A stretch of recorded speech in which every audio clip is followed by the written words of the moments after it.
Hey, Krista. Hey, Lily. Did you know in your lifetime you'll pass a murderer 36 times? I did. And you know why? Why? Because we're 36 Times, a Canadian true crime podcast which covers crimes in the Great White North. Oh, right.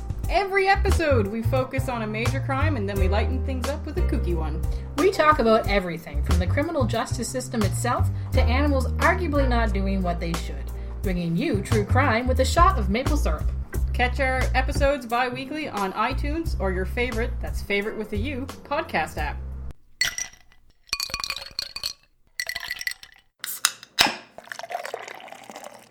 Do not take product if you are hypersensitive.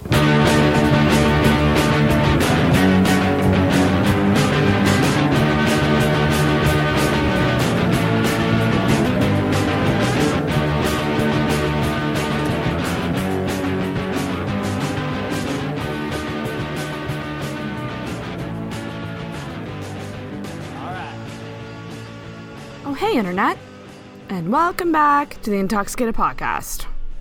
This is your drunk podcast with some heart, all about friendship and drinking, and talking about life. I'm going to keep this really short because this week's episode is very different from what I normally do on Intoxicated.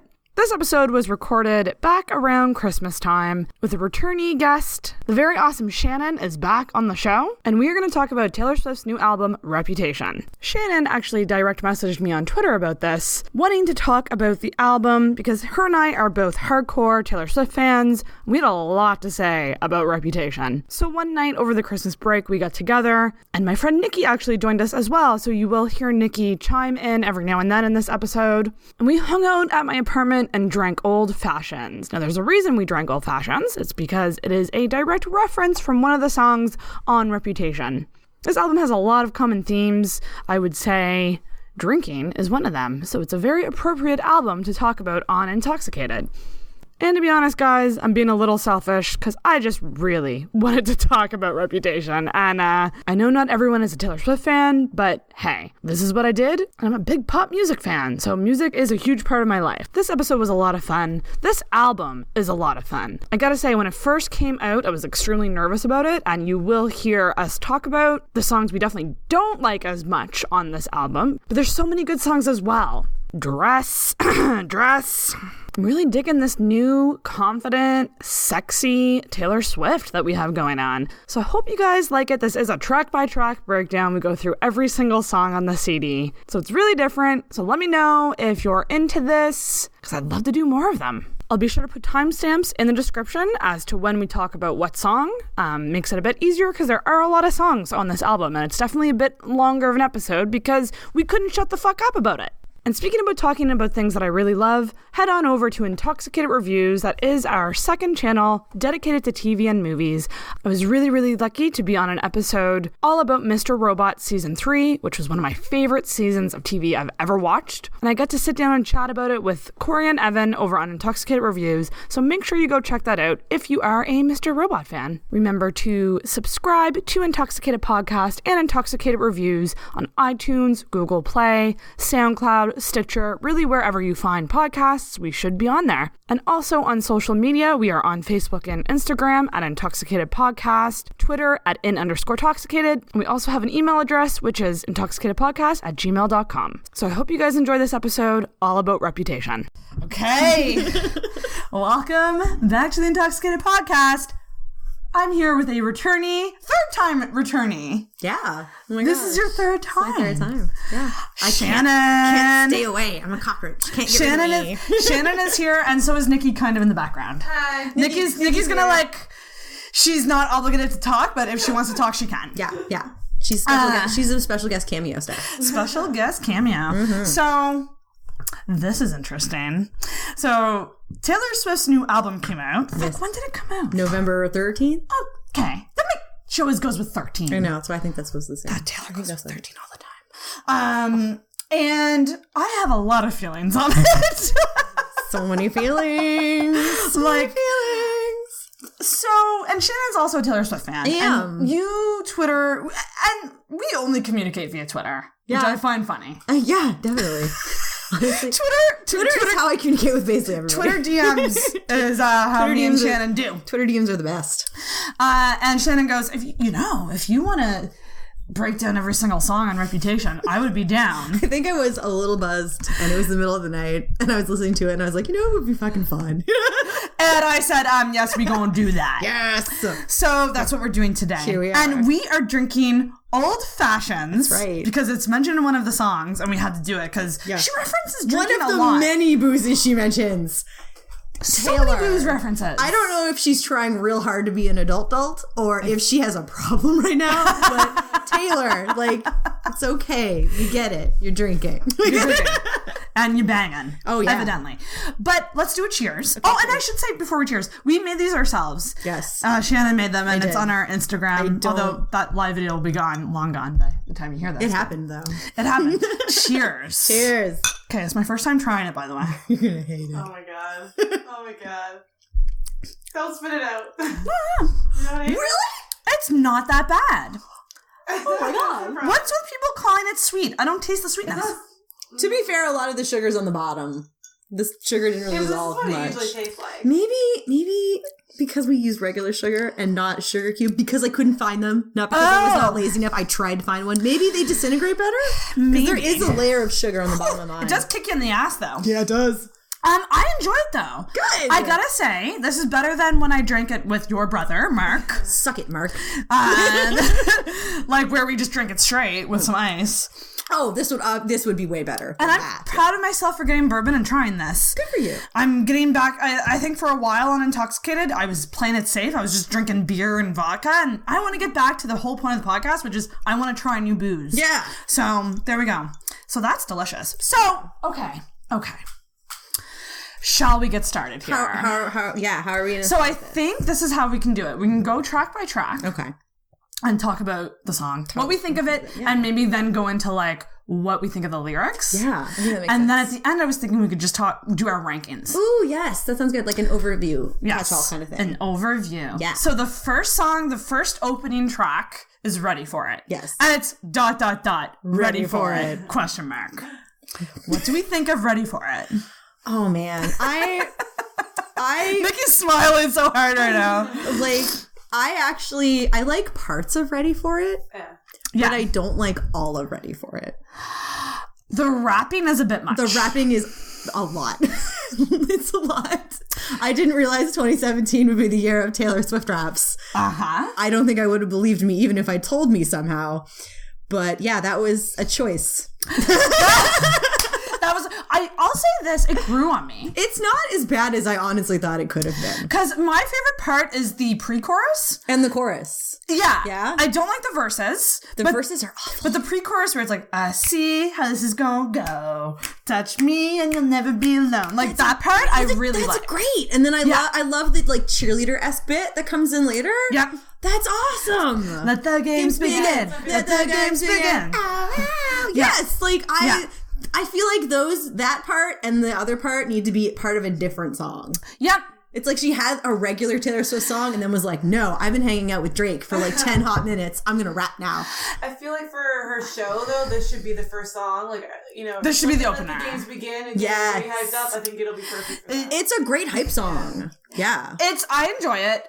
And I enjoyed it the more I listened to it. Now, one thing I will say, as a common theme throughout the album, is that the verses in the pre-chorus are always ampy, and then she'll slow it down for the chorus, which I find bizarre. Oh, you're right. I never noticed She that. slows it down. That's in a lot of the songs. I read an article somewhere that was like, thank you. That was romantic. Sarah had a hair on her face. I read an article somewhere that was like, the chorus of this song could have been from 1989. Ooh, yes. It sounds very 1989. It does. And then all the other stuff is very techno, dance, rap, pop. I don't know. I'm glad she's trying new things, but I don't think she needs to try all the things. Very, very Right? true. So the lyrics. Yes. Are there... One thing I'm going to probably do throughout this track by track analysis is just mention the lyrics that I like the best. That's fair. Of it. Yeah. The verses are It's very Bonnie and Clyde-ish. And so is Getaway Car, but we'll get to Getaway Car. We'll get to Getaway Car. Yeah. But it's that whole idea. And obviously it's about John. Well, how do you say his name? John. Joe? Is it Joe? It's Joe. Joe Alwyn? I think it's Alwyn. Alwyn? Alwyn? For the purposes of this podcast, it's Alwyn. Yeah. Younger than my exes. They act like such a man. He is the younger one compared to Calvin and Tom. Exactly. They were older. She always went for older guys, and now she's going for a younger guy. Yes. This is one of those songs, though, where, like, it's about Joe, but I don't think it started off about Joe. Mm-hmm. There are a number of songs, and, like, this whole album is supposed to be a love note to Joe, which, first of all, gross. Second of all, you hadn't even been dating a year when you wrote this, and I hope you don't break up in the middle of the tour, except I secretly kind of hope you do. But... because it would serve you right. Because this is who writes a whole album about... I don't know. Like, for me, this is just, like, tempting fate. Yeah. Yeah. That's very true. But there are a lot of bits in this, like, especially that if he's a ghost, I can be a phantom. That brings to me two ghosts that Harry Styles wrote. Holy shit! So I think there's a handful of songs on this that might have somehow started out about Harry. Like, depending on how old the song is, I think a lot of these songs started out being about Harry or maybe Tom. I don't really think any of them are about Calvin. Like, yeah, we were talking about this in the car tonight. Like, we'll get to the song that obviously is about him a little bit, but I don't think he has like a legit one song, which is shocking considering he was her longest relationship ever. That's true. Like, they were over a year. It was her first big thing, and I don't think he really makes any appearances on this Maybe album. she had songs written about him and then just botched it when she fell in love again. That's fair. And then they weren't reworkable. That could be it. Yeah. I like the chorus lyrics, like, in the middle of the night in my dreams, you should see the things we do. Because that's a callback to Wildest Dreams. I loved Wildest Dreams. Which is one of my favorite songs from easily 1999. One of my favorites, too. That's a great song. I think it's really pretty. And I just take that to be... maybe she can't be with this guy right away and she's dreaming about him? I don't know. That's how I take it. I initially took it when I first heard it to be like, Taylor trying to be sexy, which God bless you. Yeah. But then I saw on Tumblr, because Taylor is very big on Tumblr. But not copywritten because we can't have it on the show if it was. So you said Taylor, like, she likes to find posts she likes. Taylor is a big Tumblr user, which will not shock anyone if you think about that. And she likes to find posts that basically praise the shit out of her and then like them.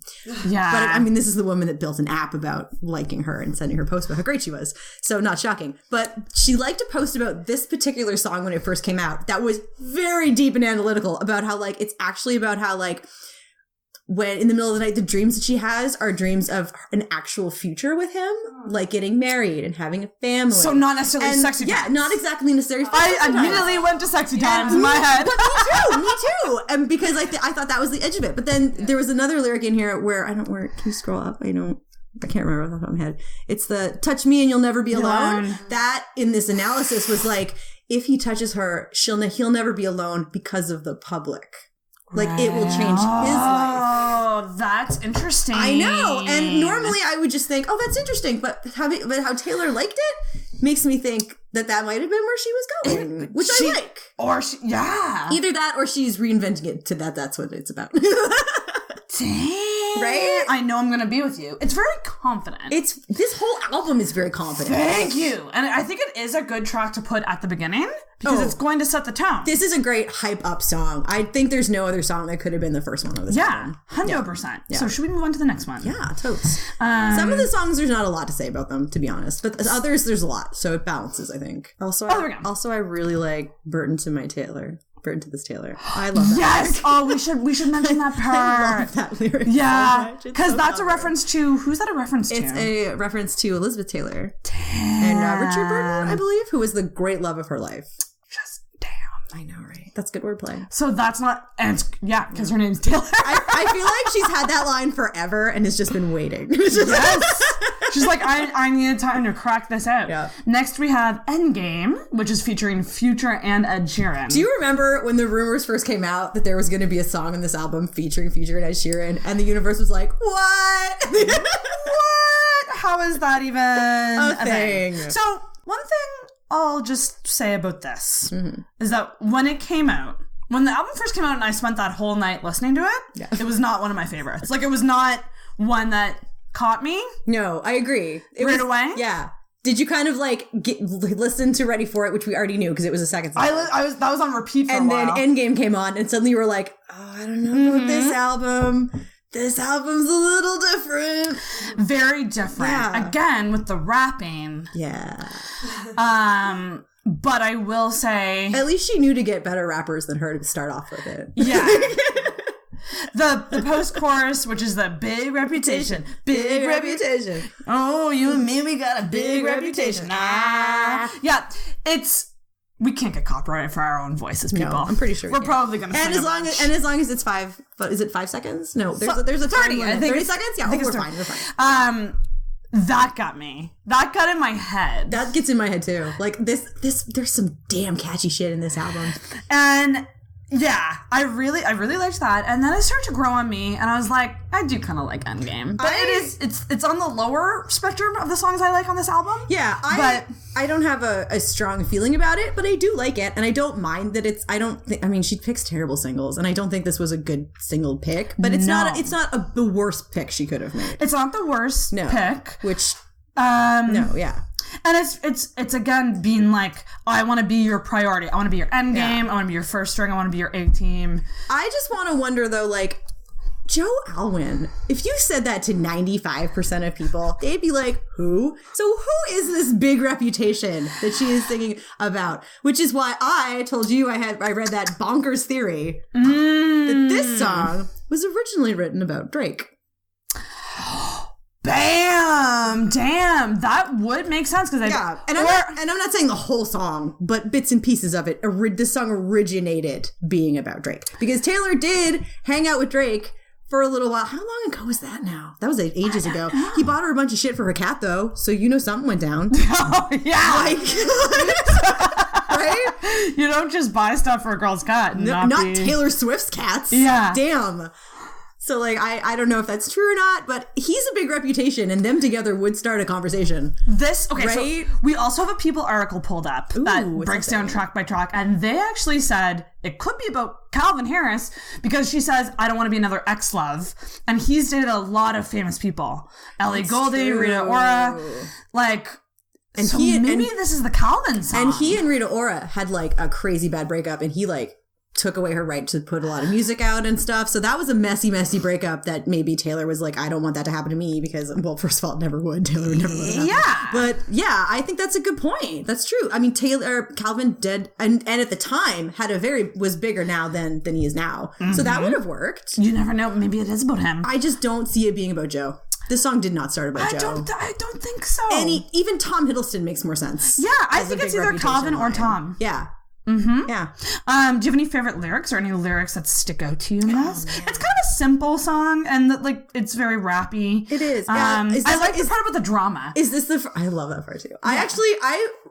I really like Ed Sheeran's verse on this. Yeah, I don't mind that. I actually really like it, and I'm not a huge Ginger Troll fan, but I like that. I like his verse. I like it. I like it a lot. Yeah. He's got it sounds legit. And I like to buy into the theory that Ed Sheeran is deeply, secretly in love with Taylor Swift. Okay. Because that's what I was going to bring up here, because could it be possible that this song is about them together? I think if Ed was allowed to write this verse on his own, I would 100% buy that a little bit is about the fact that he has a secret deep crush on Taylor Swift. But that'll never happen. So he just has to kind of repress it.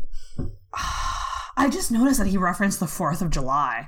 After the storm, something was born on the 4th of July. Of past days without fun, this endgame is the one. Like, what's that about? She has 4th of July parties all the time! She didn't this year, though. She didn't? She shut it all down this year. She had no fun this year. Shit.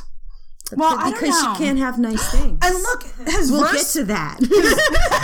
His verse ends with 4 words on the tip of my tongue. I'll never say it! Okay, the only 4 words... Wait, I love you is 3. I know. Will you marry me is 4. And it's literally the only romantic phrasing with 4 words I can think of. Interesting. Or Taylor, I love you. Oh, that could work too. This is such a crapshoot, you guys. We are getting in deep here. I feel like he definitely said it really drunk one night and she just brushed it off. Oh, I don't know. If Tell-All came out with that info, I'd not be shocked. I could also see it as being kind of like a friendship anthem. Like with them, like we both are unlucky in love, like kind of thing. That's fair. You know what I mean? I guess I could see that. Yeah. I don't know, but on the whole, I don't mind. Is this the first song where she mentions drinking? Did we have a drinking reference in the last song? We should drink every time we hit the drinking reference. So where is it? It's right there. Drinking on a beach. Oh, right. I don't want to hurt you. I don't want to be drinking on a beach with you all over me. I just want to be drinking on a beach. I just like that Taylor Swift sat down and wrote the words for herself, but I ain't trying to play. Yeah. Taylor. That's how she ends the pre-chorus. Teardrops on your guitar, Taylor. Yeah. Yeah, so that's Endgame. Any other thoughts on it? I don't really think I have any other thoughts on it. It's a good song. It's not a great song. It's catchy as fuck. I do like I bury hatchets, but I keep maps of where I put them. Damn! That's a really good one. That's a great lyric. That's a really good one. I know that you shouldn't encourage people to be petty children, but I love Taylor Petties. I love Petty Taylor. She petties like nobody else. Thank you. And like, I love the fact that this album is called Reputation. I like that there's no song called Reputation, but the word reputation appears in several of the songs. Yeah, like it appears here. Yeah. Reputation precedes me. They told you I'm crazy. Yeah. I swear I don't love the drama. Taylor. It loves me. Taylor. Girl. I mean, you do. You do. It's okay to admit you like drama. You definitely like drama. But we will get to that song. Oh, that's right, we will. Oh, that song. Okay, let's move along to the next track. Right. And we are going, and I should say as well, we are going track for track as how it is on the album. Yeah. Like, how she has laid it out, and it's, I did something bad. Conveniently. I think this should have been the first single.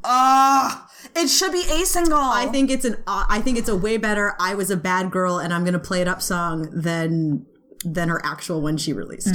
You know? I like this. This is one of my favorite songs on the album. Great song. It's I Did Something Bad.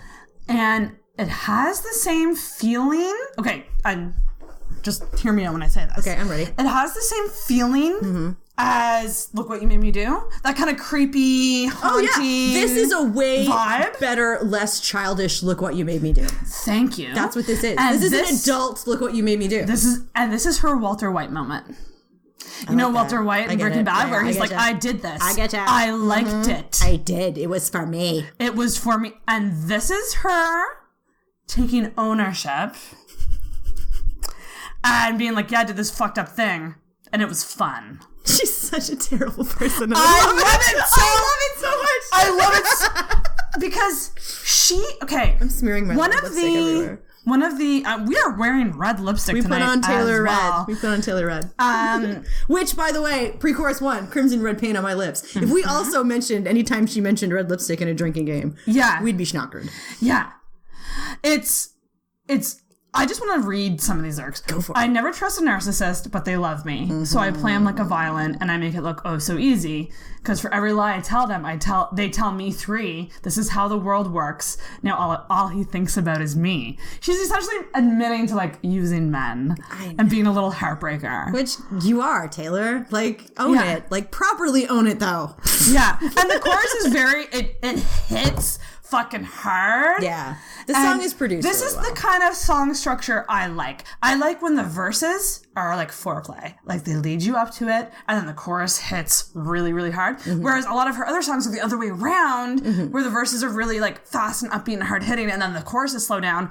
I like this song structure better in a Taylor Swift song. Yeah. Because the chorus is so fucking fun. It's true. It's like you can just picture people in a car like headbanging and like scream singing it. Yeah, definitely. This is one of my favorites. This is one of your girlfriends just got dumped and you're all going to the bar and this is the song you're screaming as you're getting ready to go out song. Like that's what this song is. Yeah, and it's very much so. I did something bad. Why does it feel so good? Yeah. And I do it over and over and over again if I could. Oh, cheers. Love that. I'm into it. One of my favorite songs. So good. On this. And again, it's confident. I feel like she's grown up a lot in that she knows what people think of her. And she knows she's made mistakes. And she's like owning it now. I think she's definitely knows she made mistakes and is owning them, but I don't think she's taking any credit for any of the bad things she's actually done. Maybe that's true. I mean, that's true, but I just like the honesty. I really do. Have you heard the theory that the "if you drops my name, then I owe him nothing" is about Calvin? I read about that. I like that. I think I read that in this article here. I like that. I think it could be legit. Because, and this goes back to a song she wrote with him. Which is such a good song. Which is the, what's it called? Oh, This Is What You Came For. Yes, which I love. And she came out saying, I wrote that song under a fake name or something. She did. And then he came out and like kind of bashed her after they broke up. Yeah. And so that's kind of a reference to that. How she only wanted the credit once the song got popular, essentially. Which you did, Taylor. Like, that's literally... In all honesty. Also, once you know Taylor Swift also sings on that song, it's very easy to tell which one is her and which one is Rihanna. Yeah. I think so many songs of these, of her songs, are Tom and Calvin, because this article points out as well that when she says, I never trust a Playboy, but they love me, so I fly them all around the world and I let them think they saved me, because when she broke up with Calvin, there was like almost no time, and then she was like flying around the world with Tom. That was nuts. So like... God, the summer of Hiddle Swift was so great. It was the best! I miss those simple times. The beach with the I Love Taylor t-shirt. That outstanding British tabloid headline, Tinker Taylor Snogs a Spy, which was the best headline I've ever read. And I think my favorite part of the song is where she says they're burning all the witches even if you aren't one. They got their pitchforks and proof, their receipts and reasons! So light me up. And the receipts, Katie. Or Katie. Really? Oh, that's right. From that horrible Swish Swish song. Where she keeps receipts. Katie, you know I like you, but girl, what were you doing? I like Swish Swish. I'm a Swish Swish apologist. I think Swish Swish has a good song in it. It just didn't get there. It just didn't quite. No. But yeah, a lot of people say that this is like the blank space of the CD. Ooh, I like that. I could see that. I could see this as a good parallel to Blank Space. Yeah. I love I Did Something Bad. Please fucking release it as a single and don't be dumb. She's not going to. She picks the dumbest singles. I agree. But the light me up part? Light me up. That's a catchy. Light me up. Yeah. Light me up. Go ahead and light me up. You guys, that's so good. That's when you raise your fucking glass and you just dance your ass off. Fuck yes. Okay. Don't blame me. This is one of my favorite songs. This is a lot of people's favorites. It's weird when I talk to friends who've listened to this album. Yeah. They're like, Don't Blame Me is Nikki's favorite. It's amazing. It's a great song. It is very different from the tracks that have come before this.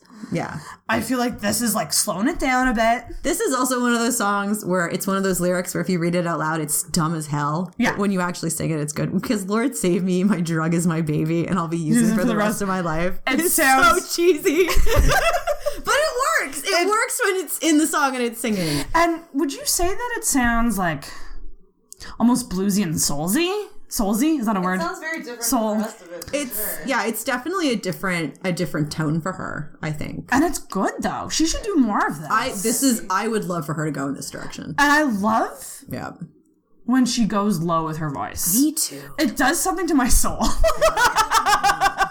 When she goes low. I don't know what it is, because a lot of my favorites are the higher ones where she goes higher. Yeah. But like when she goes low, it's a different effect. I don't know what it is. Yeah. But it's friggin' great. And she admits to being a heartbreaker in this one too. That's true. Been breaking hearts. This is like the first one that's like definitely about Joe too, right? Yeah, 100%. Although I feel like it might have started with Tom. I think all of these are like a mishmash of everyone. I think they are too. Like, yeah, but I love it. Like, this is a great fucking song. Yeah. Yeah, I love the like, I've been breaking hearts a long time and toying with them older guys. Play things for me to use. Them older boys. Taylor. She's admitting to using them. Like, I'm just blown away by it. I know. It's so weird. It's right? so weird. It's like, what angle are you going for, Taylor? Like, she's been playing, dare I say, the victim in a lot of her songs for a long time. Yes. A lot of her songs have been, you hurt me. Constantly. And now she's coming out being like, no, I hurt them. But in a way that makes it awesome. Yes! I know! Like, she's not actually taking sorry about it. She's, like, bragging about it. She's taking her power back in a way. I think. This was definitely a song that hooked me, I think, when I heard it. Yeah, this was a song where I was like, oh, no, I am going to like this album. Yeah. God damn it, Taylor. I thought I was free. And the idea that, and she touched on it in 1989, but like how she has this reputation for being a crazy girl. And with Blank Space, she played that up in like a comedic, fun way. Yeah. And in this one, she's still saying like, love made me crazy. You know, like I'd lose my mind for you. Yeah. Like she's referencing it as like a reality almost. I find it a little problematic though that she says if it doesn't, like if love doesn't make you crazy, you ain't doing it right. Which I feel like is like, you love drama, Taylor. See? Like I feel like if Taylor didn't have drama in her life, she wouldn't be happy. So this makes sense to me as coming from her. Yeah. But it's terrible life advice. That's very true. I mean, I think it might be... most of us, love shouldn't make you go crazy. It should not. Yeah. What's with this lyric, my name is whatever you decide? That lyric always puzzled me. I think that's just Taylor trying to be sexy and not really hitting the mark. To be honest. This is a line. This is one of these lines. Is I was telling before we started. I was telling Sarah that I love, as much as I love her and I think her songwriting skills are great. I find that Taylor reuses a lot of lines. Yes, yeah. Echoes of your name inside my mind is a repeat from. Oh shoot! I think it's in a red song. Is it? I'm sure there's another song where that line appears. Is it Enchanted? That's an older song. Yeah, I know what you mean. Right? Oh, your name has echoed through my mind. And I just think it's treacherous. Treacherous. Yeah, it's treacherous. Yeah. Interesting. Yeah. Interesting. I was once poison ivy, but now I'm your daisy. Again, lyrics that sound dumb, but when she sings them on the song, they're beautiful. And I like the daisy thing because it calls back to a Gatsby theme that is in a later song. Ooh, which I like. Yeah. Fuck. I like when you get literary, Taylor. That's damn. Pretty fun. I also really like the line "Halo hiding my obsession." I just like that line. Yeah. So Halo. Taylor. And it's just, this is one of the stand-up songs in the CD, I think. Like, just melodically, and what she does is so different. But it's still amazing. Like, it still has that. She's so good at writing, like, melodies and stuff. She's a great songwriter. Like, she really is. Fantastic. Even if some of her lyric quality might be going down a little bit, Taylor. I think her songwriting skills are still there. And I'm excited to see, like, where that takes her as she gets older and older and grows up, possibly. Totally. If she wants to. Is there anything else on Don't Blame Me? I do. She has a belt part in this that just kills me. She has a what? A part where she just belts it. That fucking kills me. It's that one. Oh, the bridge! It's the end of the bridge. Yeah. Kills me. Yeah. Yeah. I love a good belt. She has really come really far in terms of her vocals. Yeah. Like, she's not as squeaky on this one. Not as squeaky at all. No. All right, next one. This is so fun. This is super fun. I'm so glad. Okay, this is one of my favorite songs. This is one of my favorites on the album. It's too. Delicate. Delicate is gorgeous. Okay. I've heard this one like compared to a Carly Rae Jepsen song more than once. Okay. I see that vibe. I can see it. Yeah. Now, one thing I'm gonna say is that on this album, she plays a lot with that vocal effect. I don't know what it's called. It's not auto-tune. No, I know the one you mean though. It's like a kind of an echoey kind of synthy. Yeah. It's on a couple. There's a series on YouTube, and if you just look it up, like Taylor Swift, the making of a song, where it shows behind the scenes footage of her. I love those. They're amazing. Yes. And going back to I Did Something Bad, it's funny because she comes up with stuff in the middle of the night. Like she'll just think of a sound, and then she'll bring it to the studio and put it in the song. That's so cool. And I think that that's just so interesting to me. And with this one, like the writing of Delicate, it was really, really freaking cool because in these behind the scenes videos, you can like hear her going over the melodies and the lyrics and like singing them and singing different lyrics. And then you'll see her realize that she has it and she'll like smile. Aww. And it's like this weird thing of like, she just found it. That's so cute. You know what I mean? I like that. I find that so fascinating to me. I don't know a lot about songwriting, and I'd like to know more. So I'm really glad that she released those because I find them very interesting. They're so cool. Yeah, and like that effect she put on her voice. It's very different, and people are probably going to have opinions on it. And be like, "Oh, it sounds too overproduced." I don't know. I haven't really heard a lot of people diss Delicate. Like I've heard of different songs on this album people have had problems with, but I don't think I've heard one person say I don't like Delicate. Delicate's, it might be my favorite. I don't know. It's probably hard for me to pick between this and another song that we haven't gotten to yet. No.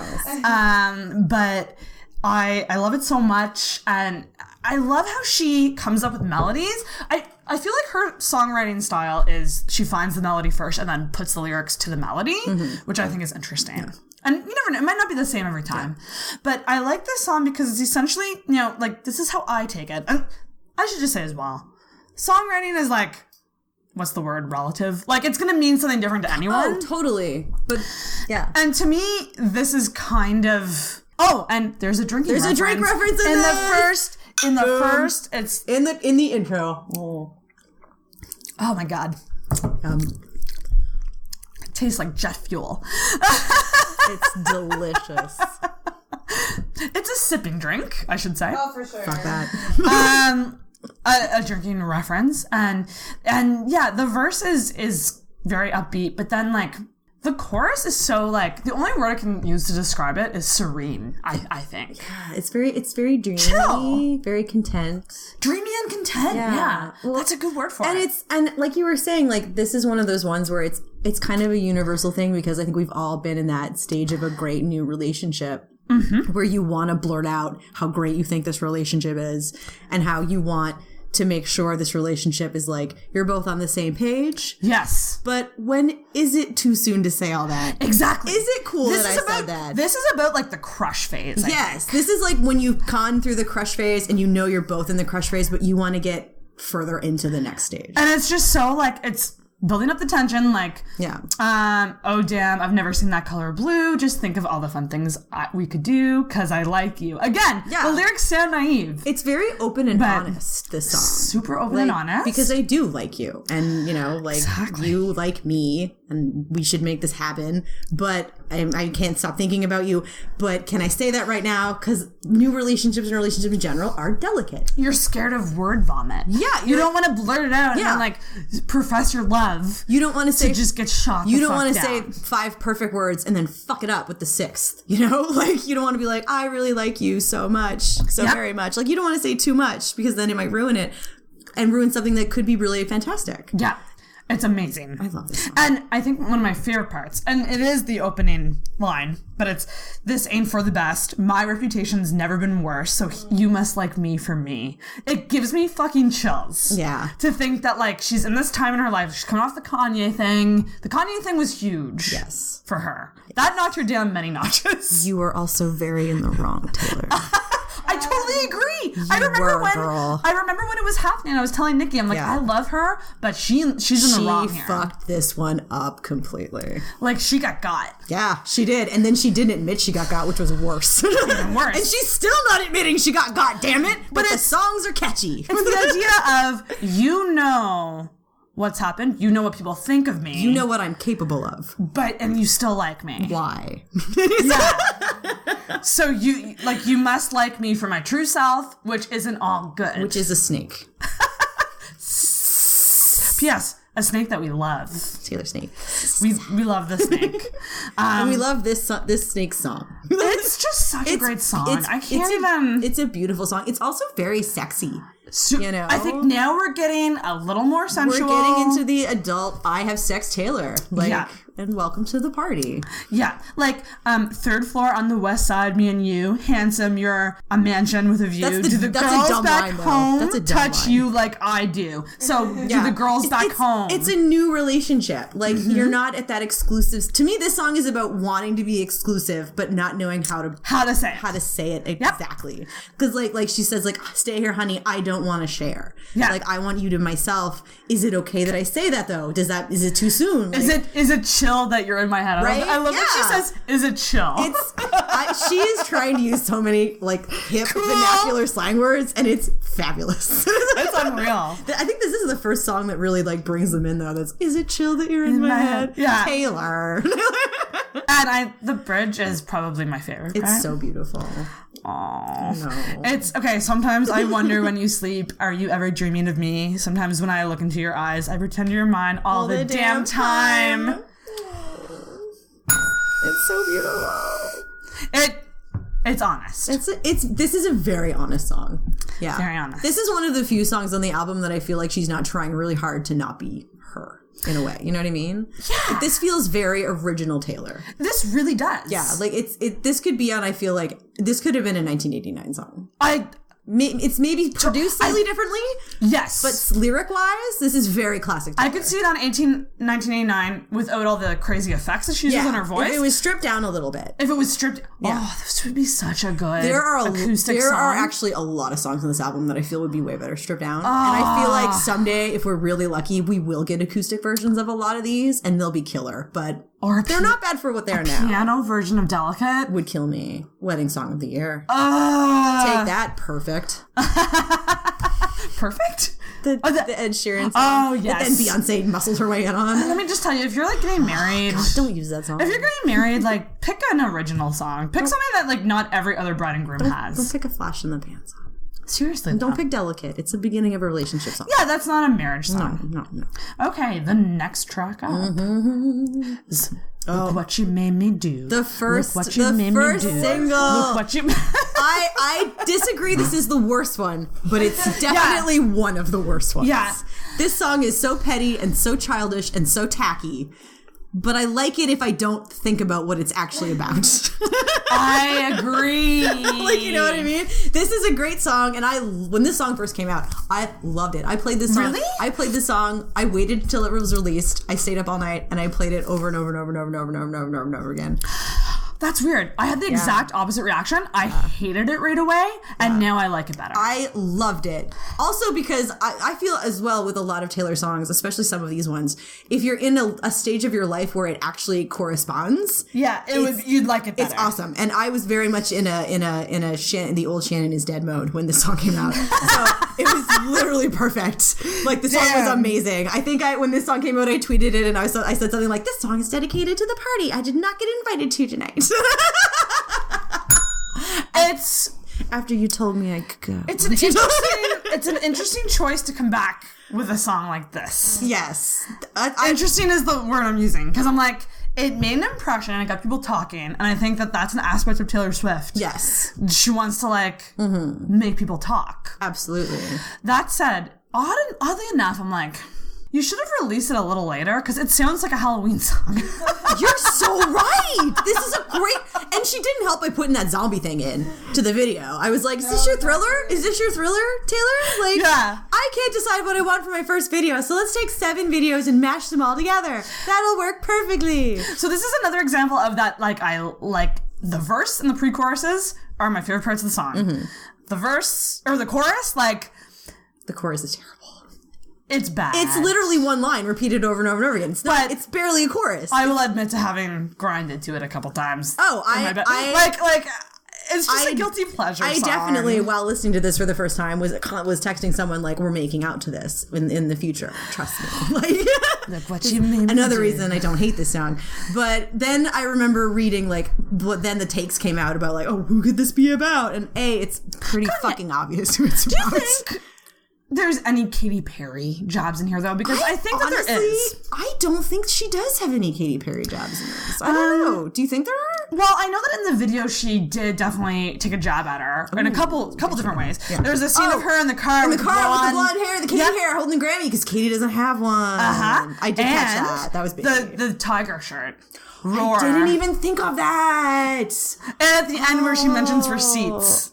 Again, the receipts thing is a direct reference to Katy, which makes me wonder, I'm trying to think of the timing of when Swish Swish came out, and when she was, maybe this was one of the last songs on the album, possibly?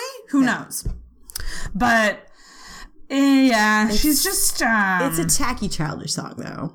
She's bitter. It's very bitter. That's the perfect word for it. This is a very bitter song. So if you don't think about what it's really about, you'll enjoy it. But the minute you realize, this is just Taylor Swift thinking she's gotten the best of Kanye Swift, then no. Kanye Swift. West. Kanye West. Kanye marries Taylor and takes her last name. I'm halfway through this drink. You would. That'd be perfect. Oh my God, right? Yeah, the talking part where it's I love that part because it's so stupid. I'm sorry, the old Taylor can't come to the phone right now. Why? Oh, because she's dead. Oh, Taylor. Taylor, you're almost 30. What did you think of the music video of all the old Taylors? I thought there was a really great video in that video, but she could not strip it down to get to that video. No. Like the concept of her on that section and I think it's the bridge where she's with all the tailors trying to climb up the thing. Yes. That should have been the video right there. That's true. That was killer. All this birdcage Miley Cyrus. Fuck that. Thank you. That's Can't the first be thing I started too. Can't be Yes. tamed. Like, no, Taylor. But I will say, I love me a dominatrix Taylor Swift. Like when she's in the leather. The motorcycle outfit? That was my least favorite. There was another one too, though, where she was with a bunch of women. And she was in this, like, outfit. I don't even know. Never. Unless you believe the rumors of her and Carly. We're going to get to that. We are? Oh, exciting. We're going to get to that. Okay, are we done with this song? Can we be? Yes. I think this is going to be I literally have nothing more to say about Look What You Made Me Do. This is at the bottom of Terrible many. song. Terrible single choice. What were you thinking? What were you thinking? Oh, So It Goes. Another ... at the end of it. So It Goes. I love So It Goes. I love So It Goes too. It was another one of those ones that caught me right away. Yep. I love And a lot of these, like, I did have to listen to a couple times to like. But the chorus of So It Goes is so jamming. Yep. I'm just trying to remember, like, what do I think it's about? I love the wordplay in this. I love all the lyrics. I don't think there's anything about this song I hate. Yep. It's bitchin'. My favorite lyric is definitely, I'm yours to keep. I'm yours to lose. You know I'm not a bad girl, but I do bad things with you. Oh, Taylor. Taylor. We are getting sexy here, guys. I would like to know, and I don't mean Yes, like in a pervy kind of way. What she's like in bed? Yeah, I would like to know from a technical standpoint. What does Taylor Swift consider sexy in bed? Okay, do we think she's more submissive or dumb? Fuck no. She's I don't think there's more a dominant? submissive bone in that girl's body ever. Do you think she's unless more it's when dominant? she's put one inside of her? Right? Like, She knows it's calculated. Of course it is. she can't be a submissive person. Like, Well, I the would only be thing shocked. that leads, the would be scratches down shocked. your back. That doesn't necessarily. That's true. Sexual. But yeah, I think this song also though has a lot of repeat lyrics. Yeah. Pieces fall into place. Oh, From all too all well. too well. Yep. And she's obsessed with necklaces. Like, obsessed with necklaces. I think on this album alone there are like 3 necklace references. Like, we get it, Taylor. Oh, I wouldn't wear your initials on a chain around my neck. I know. And then this one's Wear You Like a Necklace, which is that like a, Wear you like a necklace. is that That's kind of creepy. is that a pearl necklace reference, Taylor? see. Like, is that Oh, damn. like, yeah. Call it what you want. Oh, yeah, okay. They just mentioned call it what you And want. she is obsessed with wearing necklaces that correspond to who she's dating, Yeah. which I like because I do that too. When I was in high school, I gave my boyfriend I I'm gave excited my for this. boyfriend at the time. I wanna hear this. This is so cheesy. I love it already. This is so bad. Tell us. And this just goes to show that I was like in my Nicholas Sparks, love is awesome and not at all bad Did I ever phase. know this and when it actually happened? Well, it was definitely like really, really early. This build up is I had a chain with a lock and I gave him the key. Oh my god.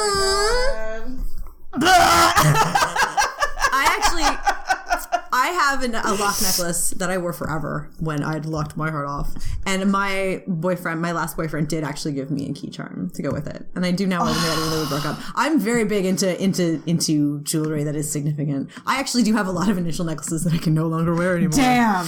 Yep. There's a lot of lyrics. There's a lot of... Oh, there's another drinking reference. Met there? you in a bar.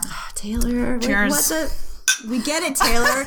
You're of drinking age. She's not a child anymore. She's grown up. I love the lyrics. Drinking booze and scratching backs. I love the lyrics. I'm so chill, but you make me jealous. But I got your heart skipping when I'm gone. Oh, And I love the because we break down a little, but when I get you alone, it's so simple. I know. Like that to me.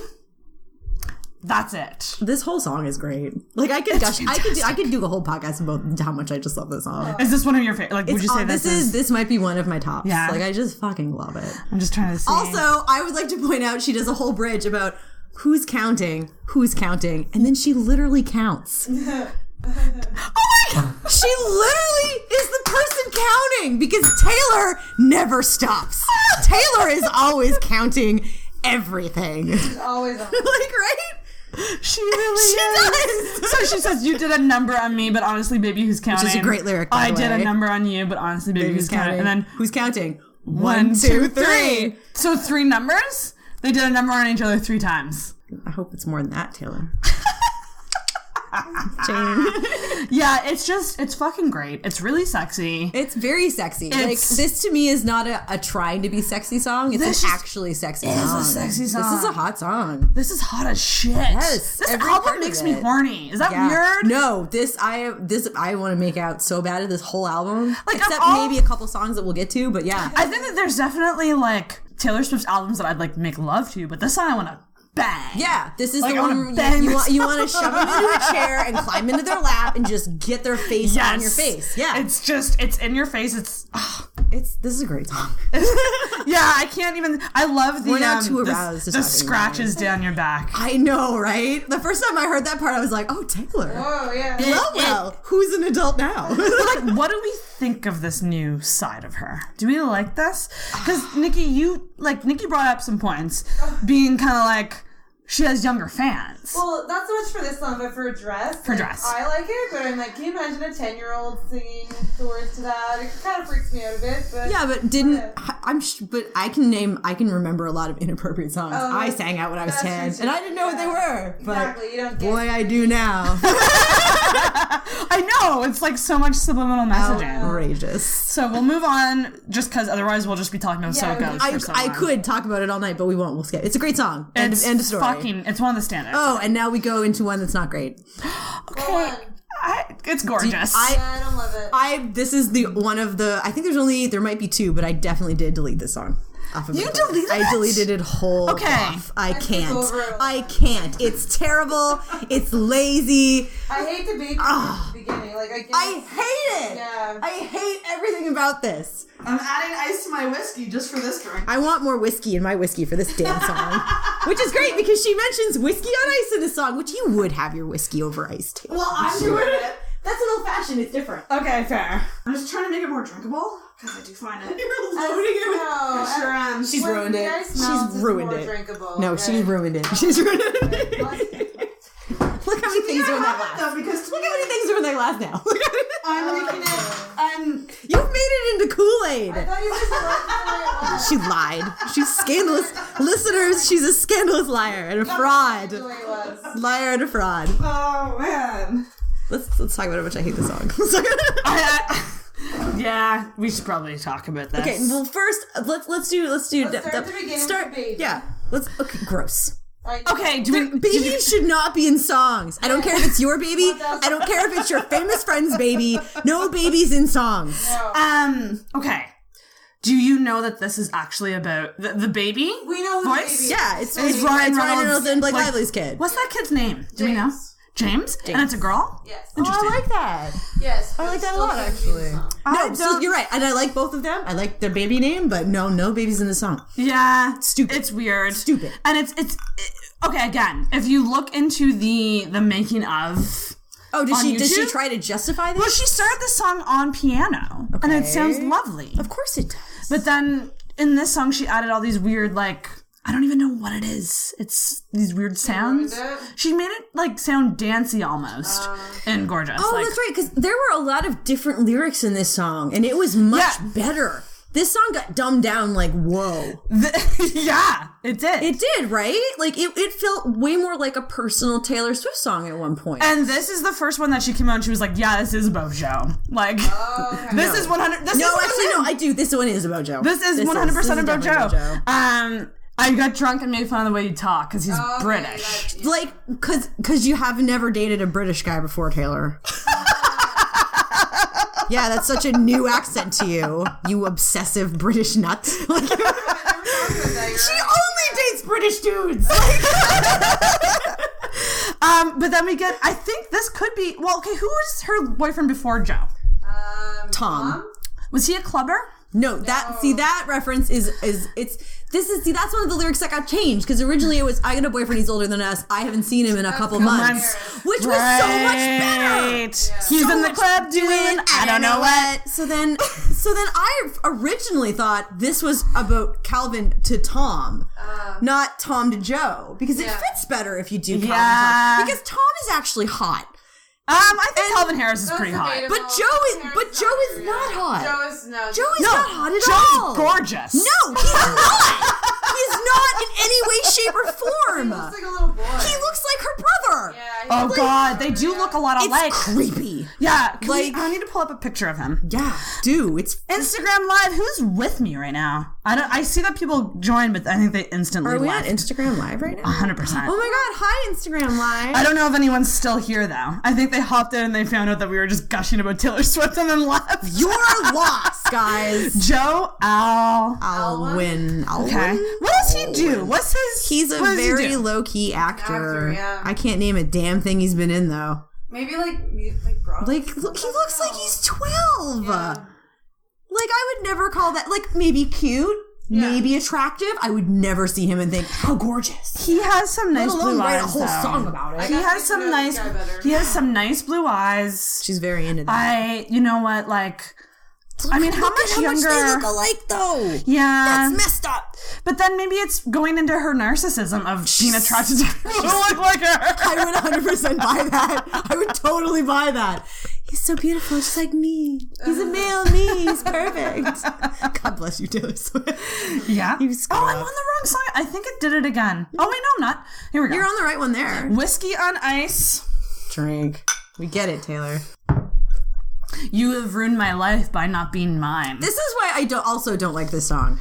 This song is very much, this is all the guy's fault. P.S. This is delightful now. Of course it is. You made it Kool-Aid. You made it Booze-Aid. It's wrong now. I'm so glad this is a podcast and it's not a video podcast and you can't see what she did to this drink. I added some more. Don't show that to your Instagram Live, people. They'll leave for sure. No one's here anyway. Corey was at one point and then he left. Oh, Corey, how dare you? He was like, this is one I don't want to be a part of. Oh, I'm in this spot? Nope. But, okay. She rhymes face with phase. She literally, Taylor Swift, Grammy Award-winning songwriter, rhymed face with phase in the chorus. Yeah. That's inexcusable. It's kind of a pretty song. If you really... it's not. What if... I don't like this song. That was the moment I decided I was never going to like this song. Can't say anything to your face. Because look at your face. I'm so furious. Taylor, that's awful. I can appreciate the idea of having a crush. You know what this is? This is another crush song. Oh, yeah. This is definitely an early stage. Well, this is obviously a crush song because she's with another dude. This is the I'm going to cheat on you, but it's okay because you're making me do it because you're so hot song. Yeah. Oh, damn. Which is not a good look, Taylor. You're so right. Right? That's what it is. It's her putting the blame on this guy for being so hot that she just can't help herself. And then... and he has a girlfriend. If you got a girlfriend, I'm jealous of her. But if you're single, that's honestly worse. That's the only line in this song I actually like. I do think that's a good line. Why does it make it worse? I was trying to think about this. Because if he is a girlfriend, she's gonna be jealous of the girlfriend. But if he's single, that's worse because if she were single, they could possibly be together. And they could possibly fuck it up. If they both were in a couple, there's no way it could happen. So why worry about it? That's what I think it means. Okay. Right? Because if you were with someone and you were more or less happy with them, but it wasn't anything super magical, and then you meet this totally fucking hot person, and you totally click with them, wouldn't you prefer them to have a person as well? Rather than be totally single and available. You're totally right. Yeah. You're 100% in the right. Yeah. I'm a gorgeous apologist. I don't mind this song. Really? I think it's kind of cute. It is cute. I do think it's cute. It's not one that but it's terrible. It's not one I'm gonna play on repeat like some of the other ones. Yeah. But I do like the You like the stumble on home to your cats alone. I sure do. Peak Sarah. That's one of my favorite parts of it, which is where is it?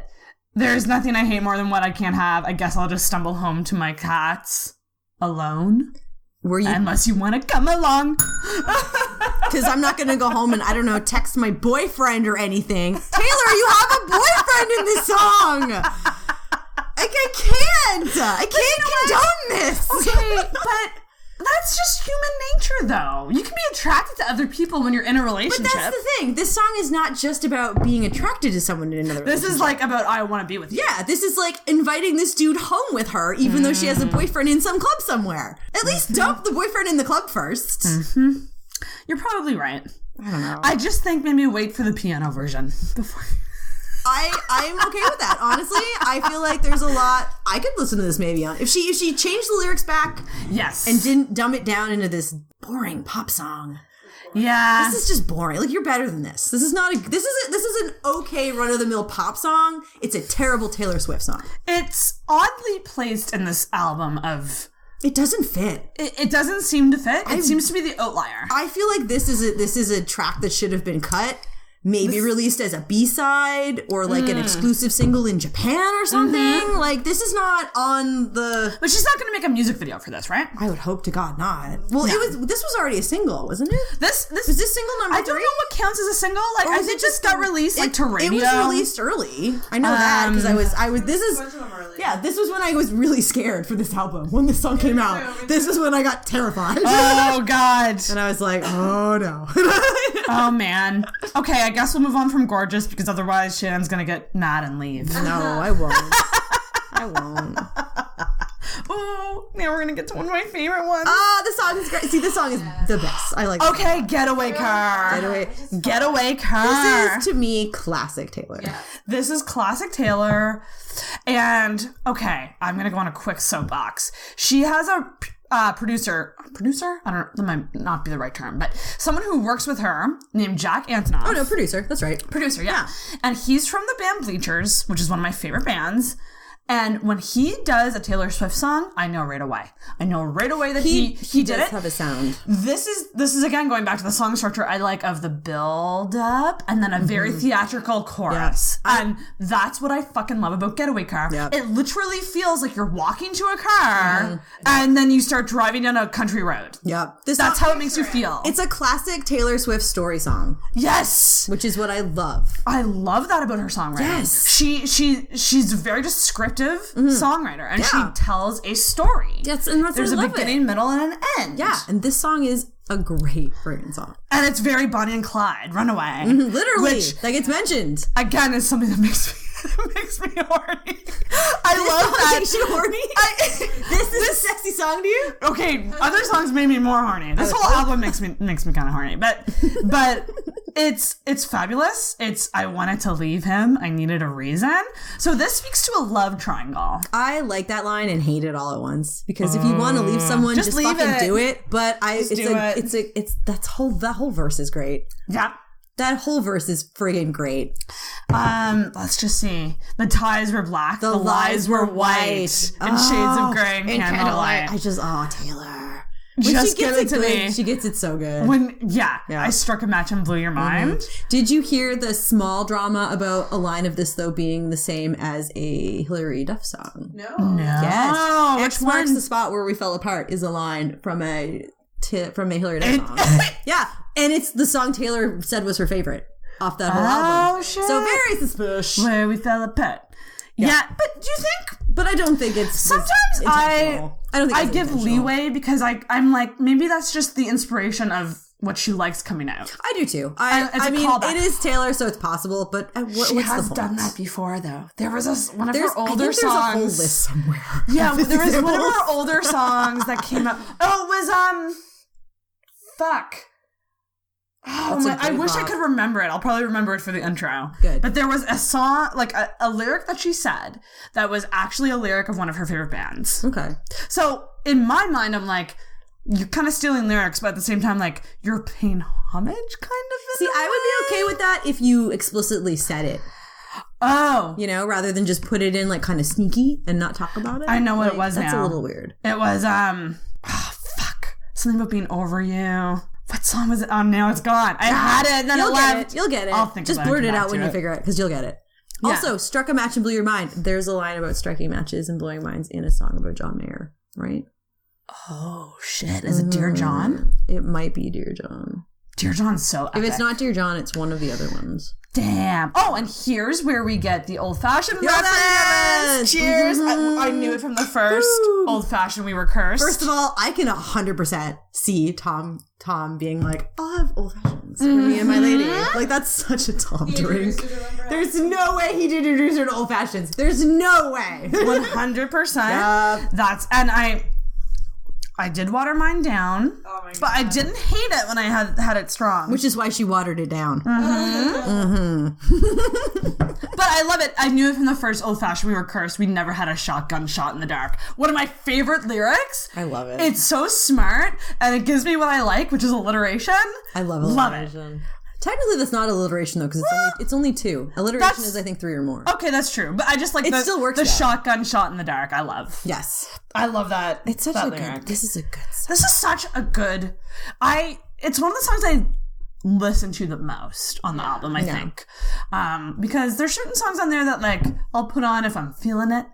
But your go-tos that you yeah. Getaway Car is like my walking song. It's such a good walking song. Totally, because like you can just turn your brain off and like imagine this story. Yeah, which is essentially like she's with someone. Now, how do you take the story? Is it she's with someone and then she goes with the other guy in a getaway car?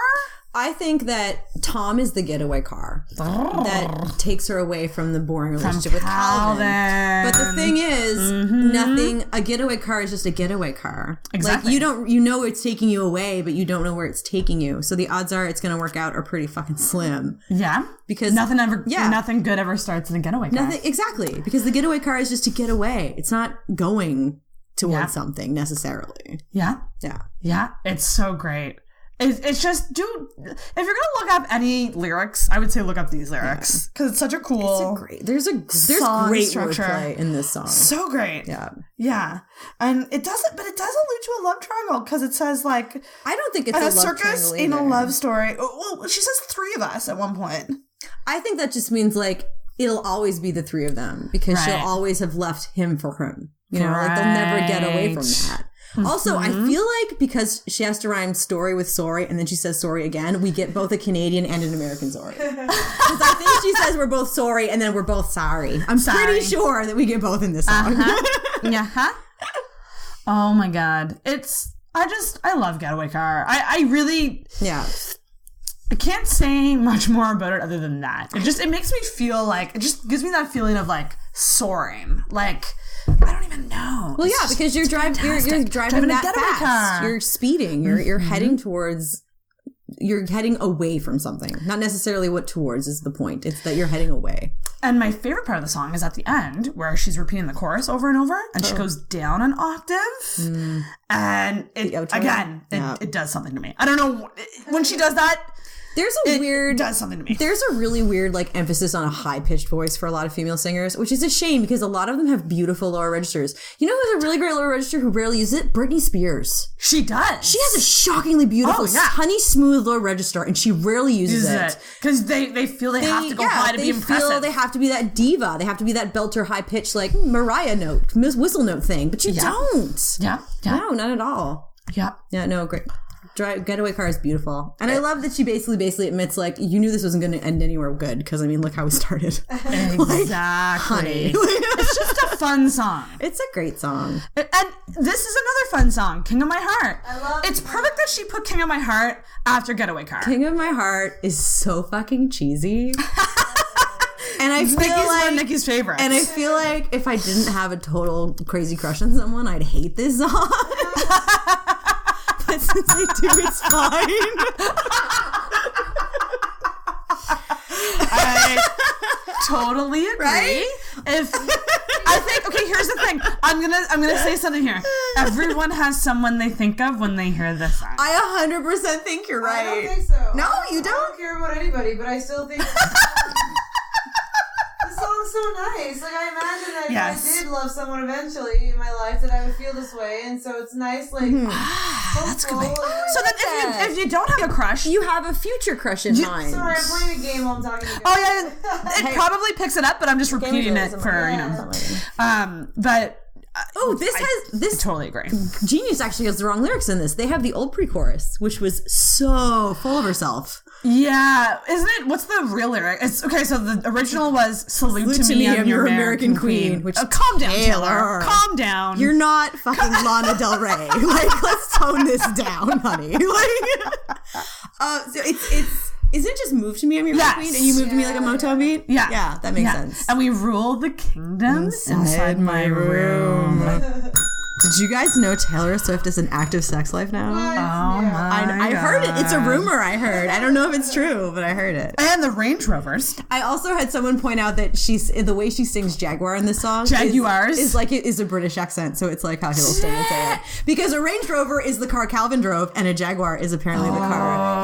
Yes, and a Jaguar is the car that Tom drove. This is great there, because all the boys and their expensive cars with their Range Rovers and their Jaguars never took me quite where you do to Orgasm Town.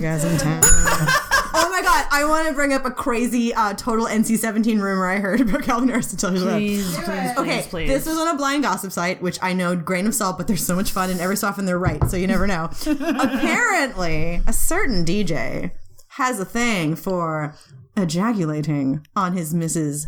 Breasticles. Ooh! Can you even for a minute?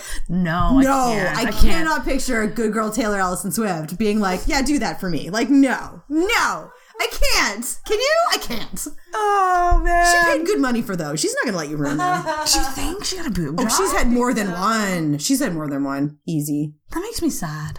I don't think so, necessarily. Well, maybe not. Do what you want to your body. Yeah. But I think if she did it because she felt pressure to, that's sad. But if she did it for that's herself, true. We don't know the different. reason. I do wish she hadn't fucked with her eyes.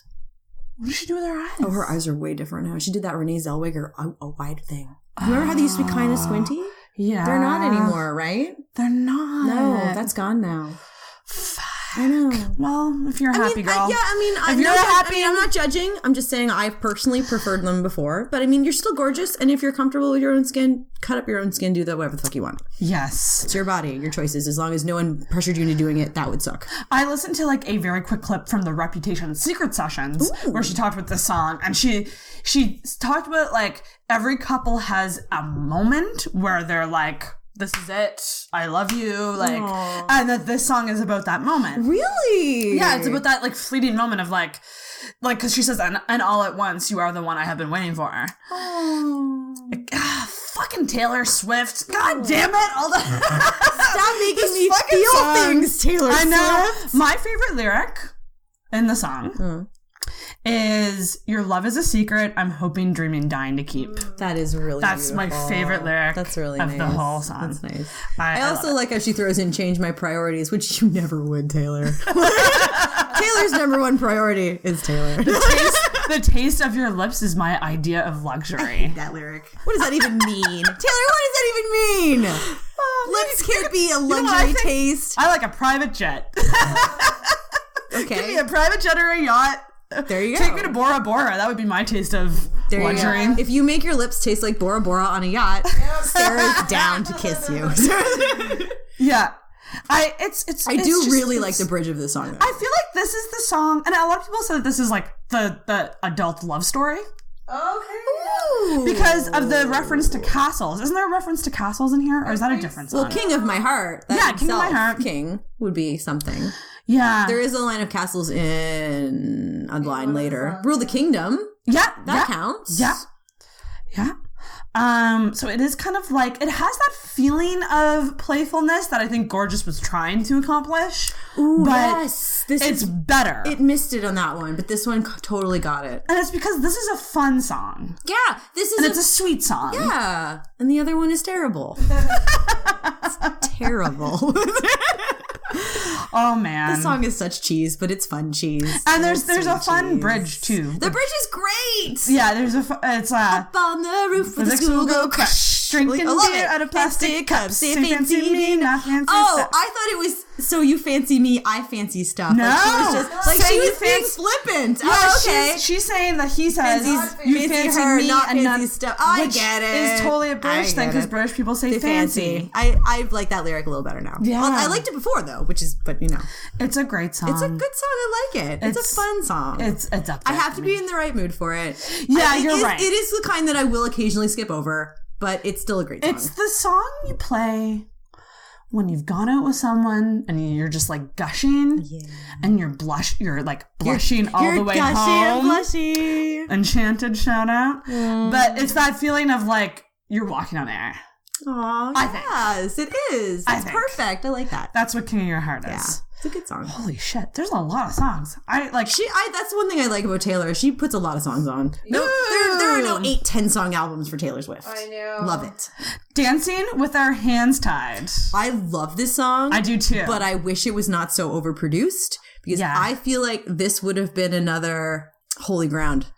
Had this been a little stripped down. Had this been a little stripped down, just a little, and not so electronic and produced, I think this could have been the next Holy Ground. I forget this one a lot. Like, when I do forget this one sometimes. I love this song. It's a good one. But it was one of the early ones that I was like, holy shit, this is catchy.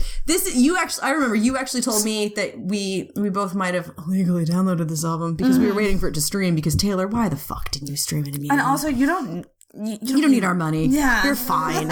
So we're poor. We're getting there, but we're still pretty poor. So you said that your copy didn't have a song we're coming to later. My copy didn't have this song. Oh, really? And so when I heard this song later, I was like, well, this song's awesome. Why didn't I have it?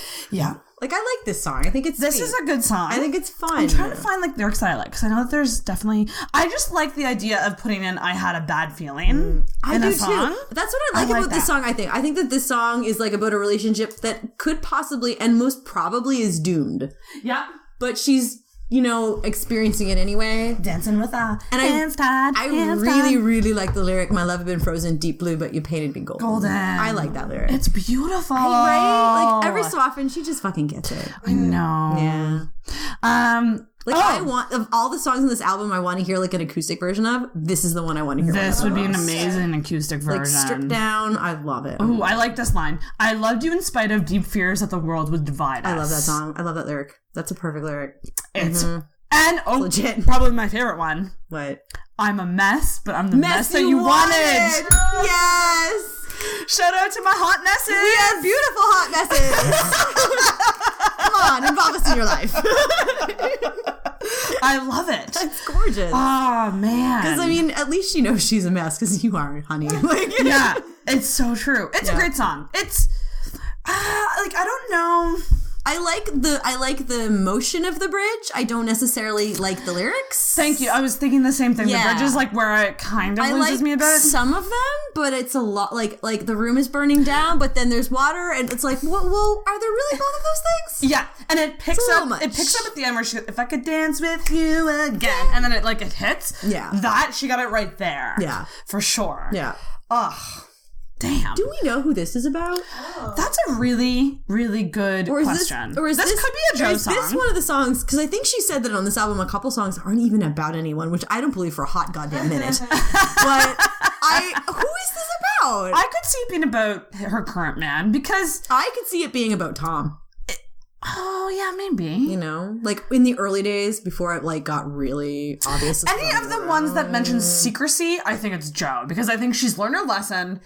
If she's going into a new relationship, she's like, I want to keep this as secret as possible. Like, you know what I mean? Like, I want to cherish the moments away from the public. But this one could be a Tom one. You're right. Because, I mean, it's obviously talking about something that she feels is doomed. Yeah. Like, it's not going to end up going anywhere. And I think she felt that from Getaway Car. We know she felt that about Tom. Yeah. So that's what I kind of think. Or maybe it was about when because I know she met Joe and Tom at the same Met event, right? Essentially, yeah. So maybe they had one dance, I don't know, and she was like, who knows? maybe this dude. Dancing with our hands tied is an interesting statement because I think it speaks to we're dancing, we're experiencing this moment, but our hands are tied. Like there's circumstances that we can't. Yeah, that they we can't deal with. help. Like the world's going to divide us. People are going to talk about them. They're not going to make it because of that pressure. That's why I think it's about Tom. Because like they were such a weird ass couple. Fucking so weird. Like so weird. I could not have predicted that one. Like I feel like someone like those weird sex dice that are like kiss your person's foot or something and you roll them. I feel like one was like a female pop star and then a famous dude and they just rolled Taylor Swift and Tom Hiddleston. Let's make that a thing. They totally did. I really like Dancing with Our Hands Tied. I don't think it'll be a single. I don't think it has single appeal. Oh, no. At all. But I think it's a solid song. I think it will be. Like, it's hard for me to, like, look at this album and try to think of, like, which ones is she going to play live? Because there's a lot of good songs in this album. And she might do like she does. I know that on other tours, she's, like, played one song one night and then the next night she'll play a different song from that. Like, she'll switch it up. This is the song I want her to do as a piano song. Ooh. Mm-hmm. That's the one I want. I love the song as it is, but this is the one that if I could pick one song for her to do like acoustically in any instrument, this is the one I would It would sound really good. Right? I think it'd be beautiful. Oh God, you're fucking right. I know, right? I just thought of it because I was trying to think of Getaway Car and King. A little piano like King of My Heart, that would be good. I think King of Your Heart is too fast. If she slowed it down though. If she slowed it down, you're right. That could have potential. Yeah. Ew. Oh, it hurts. I want a piano. Can we just do a Swift album? Yeah, she should do. She's got enough songs by now, right? She could take like the fan favorites from all her albums. She do an unplugged thing, right? Oh my God, 100%. Taylor, easy money, honey, do it. Mm-hmm. You love our money. Okay, here comes my favorite song. This is a great song. This is a great song. We're gonna talk about Dress. I'm okay with talking about Dress. I have conspiracy theories about Dress. I'm down for this. You have conspiracy theories? I only have one. Okay. Dress is okay. Going on record. Okay. My number one song in this album. Really? It's not my number one, but I do like it. The one that I relate to the most. I was gonna say, I do think of you sometimes when I hear it. Really? I love that. I mean, it's called Dress, and let's be honest, I wear a lot of dresses. And it's exclusive. Like your personality. Yes. Yeah. So when I think of Sarah, I think of Dress. Yes. This song is about sexual tension. Yeah. 100%. That's what it's about. This song is strip me naked and let's go. This is not a relationship song per se. Although there is some relationshipy things in here. Very minor. But it speaks to secrecy. Mm-hmm. And that makes me think it is about I think it's a Joe song, but I think it's Joe. I'm really bad at figuring out which songs are about who. Would you like to know a wild internet theory that it's about Carly Kloss? No, but I heard that one. I've heard only whispers of that. Do you know more about that one? I heard more about that one. I just listened to a YouTube video about it that was like essentially like that they hang out a lot and they're like best friends, but there could be an attraction there. I feel like they probably got drunk and made out at least. They've got to have. And then Taylor was like, no. Because I can't see Taylor Swift knowing what to do. Oh, I know what it was at all. So in the first verse, first of all, I love our secret moments in a crowded room. They got no idea about me and you. Yeah. Love that there. I do love the idea of a secret relationship no one knows about. It's really sexy. Especially if it's two people everyone knows. Yeah. Yes, I could never picture together. Yeah. Yep. Yeah, it's amazing. But the last lyric, you made your mark on me, a golden tattoo. Apparently there was a night where they hung out that they both had golden tattoos on. I was about to say, if you tell me Taylor Swift had a tattoo, I will die. It was like a fake one, like one of those like golden. That. Yeah. Oh, I subscribe to that theory. And it's about sexual tension. I don't want to read them because they make me blush too much. I'll read them. They're hot. They're hot, guys. It's a hot song. Yeah, it's like it doesn't. I don't think all of it scans, but for a first attempt at a hot song. Good job, Taylor. I think it's a fucking fantastic attempt. So here is the person I heard this song is about. You tell it. I'm going to find my charger. Okay. I heard this song is about Ed Sheeran. Oh! Yup. Ed Sheeran. And this is why I've heard this song is about Ed Sheeran. The I don't want you like a best friend bit, because they're such best friends. Yeah. He actually wrote a song called Shape of You. Oh my god! Mm-hmm. Here's the Shape of You. And he has a tattoo of Taylor's song. Which one? Red. Because he did her tour, so he's got red on his arm. Yeah. And I know that's not true, but I fucking love that idea. I really like the idea that maybe for like a 2-month period, they were secretly boning and like no one knew. And then they decided this isn't going to work for them at all. So just be friends. But he came out and said it wasn't. That's what makes it even more suspicious to me. Oh, shit. Because in what world is Ed Sheeran really thinking enough people think this song is about him? Like, there was not a huge rumor about that. Mm-hmm. Like, I only heard about it because of some rando on the internet. I've never heard about it since. So I didn't even know he came out and said it wasn't him. So that's hella suspicious. I thought that there was an article that said That's bonkers suspicious. I am not a journalist, do not quote me. But I think I saw some sort of article that addressed him saying, no, it's not about him. He wishes. If it's not about him, he wishes it was. Let's be real here. Let's be real. Oh, 100%. Let's talk about the lyric of the song.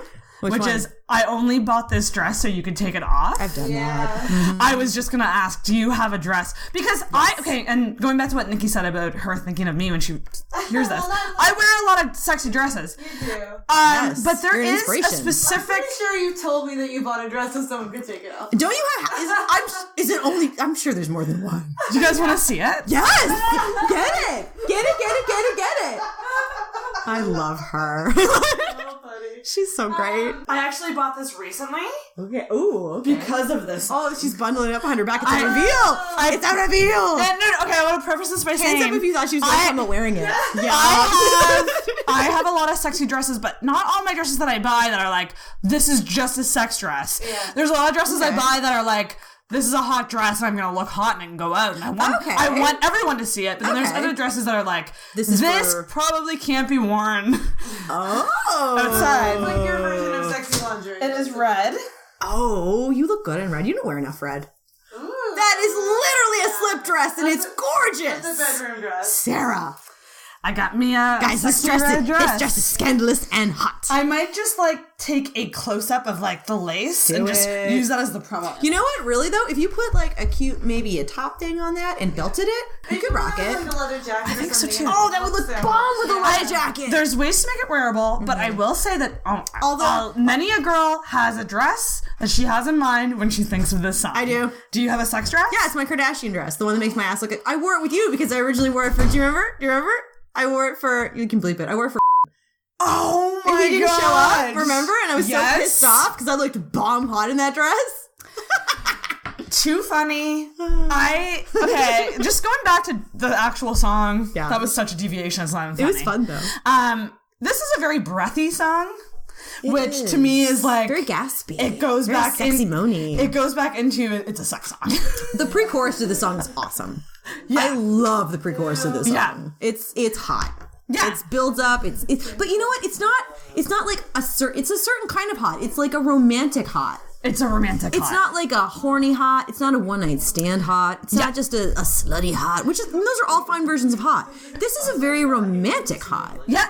And we get and I think she nailed it here. I think all the other sexy songs were leading up to this song. Ooh, I agree with you. I think she really nailed the lyrics. To like the other songs were her seeing him in the club in the dress. Now they're maybe in the taxi cab on the way home. Mm-hmm. They're ready. They're excited. And we have another booze reference, which is her spilling wine in the bathtub. Clink. And I gotta say, I love that lyric. I'm spilling wine in the bathtub. You kiss my face and we're both drunk. I think that's the sweetest, cutest little mental image. I fucking love it. This song makes me. I love this song. This song is everything I want in a relationship. And it's so there's nothing more to say about it. It's about sexual tension. It's about that build up. Yep.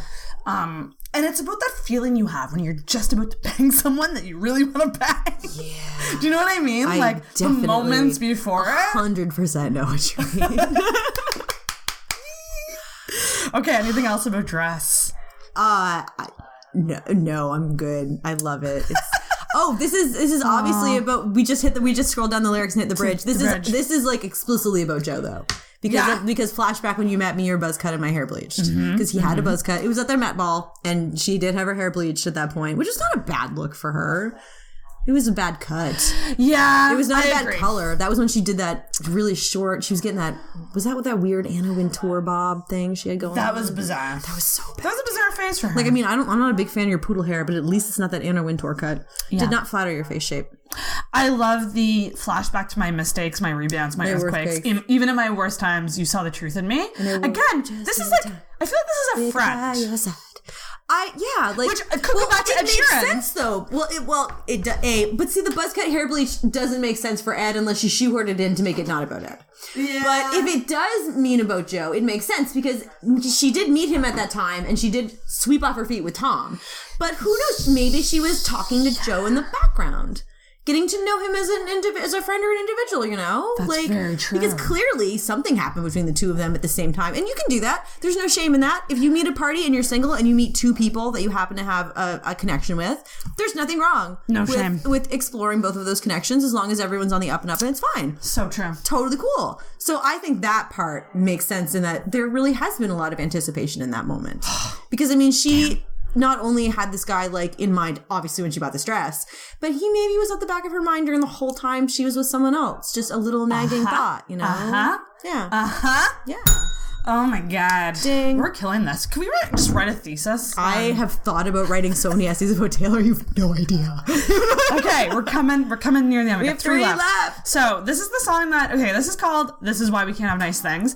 This is the song that I don't know the best. I know this song. This song is another super childish kind of petty song. It's not nearly as childish though as Look What You Made Me Do. There's a lot of really great stuff in this song. Mm-hmm. It's definitely about Kanye, which is garbage nonsense. Get over it, Taylor. God, don't write 2 songs about this. But the first part of this song this song is fun. Like this is the song that has a reference to Feeling So Gatsby for that whole year. Because this was a time in her life when she did throw a bunch of big parties. Her life she was like, I don't give a shit, I'm just gonna do it. She was having so much fun. And then the Kanye West thing happened again, which was not, again, we've discussed this, not only Kanye's fault. This was 100% basically Taylor. Like, girl messed this one up. Yeah, I love her, but I'm willing to say that. Honey. Yeah. But that doesn't change the fact that this song is great. And I mean the bit where it's like, and here's a toast to my real friends. Oh my god. You childish little twit, I love you. It's kind of friends are trying to trick you, get you on the phone and mind twist you. Like, Taylor, you did it to yourself, girl. Then we heard the recording. It is so and here's to my baby. I love the way she says baby in that line. I just can't get enough of it. See, and this is going back to it, which is that my copy did not have this song on it. Yes, this is the one Sarah's copy didn't have. So we both were missing a song. That's kind of funny. I don't know it as well. And they're both such good songs. This song is really fun. It seems fun. I need to listen to it more. It's definitely a very bitter, like, you didn't need to write this so explicitly song, but it's catchy and it's fun. And I mean, she could have written a worse song about the issue, so at least we got a good song out of it. Yeah, I don't know how I feel about it. Is it kind of cheerleadery? When I listen to it, a little bit, like it's bouncy. It's very bouncy. It's a little chanty, I guess you could say. That's the right word. Yeah, there's definitely some chanty bits in this. Chanty. Yeah. Damn. Okay, I need to listen to it more. It's a great fucking song. Except the part where she like breaks character and talks. Like, anytime you do this in a song is embarrassing, Taylor. Stop doing it. But it's still a fun song. Just like that. Trying her best. Oh, it's such an eye roll moment, but it's still fun. Call it what you want. I have mixed feelings about Call It What You Want.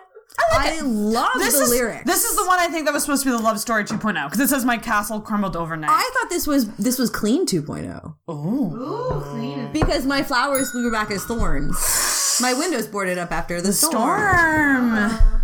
My castle crumbled overnight is a reference to supposedly that she could build a castle of all bricks that were thrown at her.